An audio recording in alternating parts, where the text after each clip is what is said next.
Welcome to the verse of the day. May you be blessed as you receive it.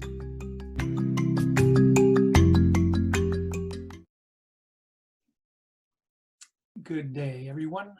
Today's verse I'd like to read is from 2 Chronicles chapter 7, verse 14.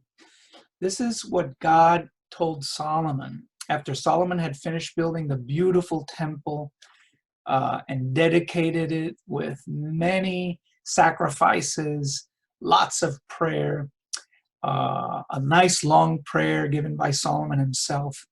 God appeared to him at night and told him the following in verse 14 of chapter 7 in 2 Chronicles.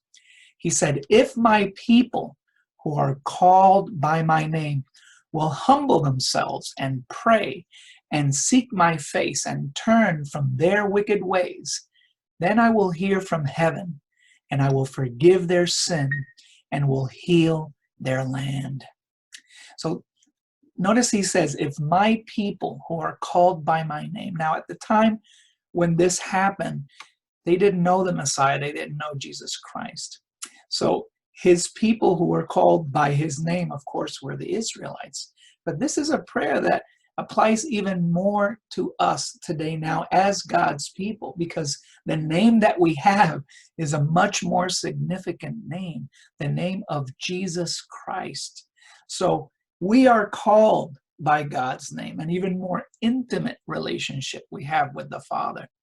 And so when a plague is sent into the world, like the one that we're undergoing right now, notice in verse 13, right before he says that, he says, "When I shut up the heavens so that there is no rain, or command locusts to devour the land, or send a plague among my people, if my people who are called by my name will humble themselves and pray and seek my face and turn from their wicked ways, then I will hear from heaven, I will forgive their sin and heal their land."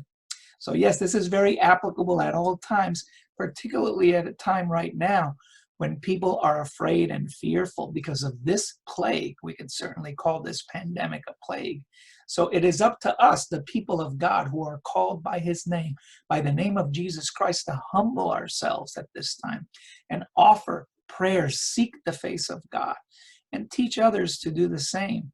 Turn from our ways, a time for self-examination and analysis. What are we doing? Where are we putting our hope? And turn to God. Turn from the ways of the world. Turn to God.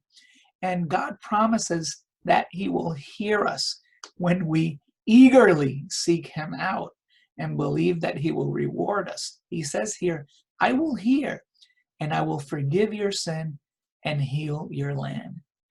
Oftentimes these things happen to expose vulnerabilities or expose sin in our lives and to expose to the world that evil is around and that they need to seek God. So as God's people who are called by his name, it's a time for us to hunker down and pray and seek him out and ask God to please heal our land and send a revival. God bless you. Have a good day.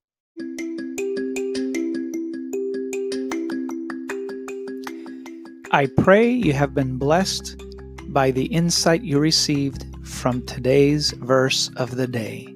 Walk with the Lord and be a blessing.